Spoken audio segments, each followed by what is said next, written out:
Inaresto ang isang lalaki matapos mabuking sa tangkang pagpupuslit ng humigit kumulang 4 na gramo ng shabu para sa kanyang kapatid na nakakulong sa lock-up jail ng Lucena City Police Station sa Barangay 5, Kamakalawa ng hapon.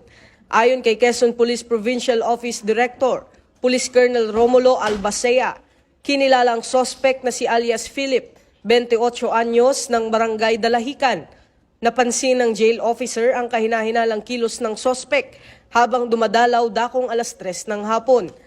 Sa inspeksyon, natagpuan sa loob ng isang kaha ng sigarilyo ang hinihinalang shabu at ilang drug paraphernalia.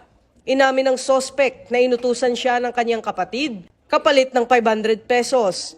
Nahaharap ang sospek at ang kanyang kapatid sa kasong paglabag sa Republic Act 9165 o ang Comprehensive Dangerous Drugs Act of 2002.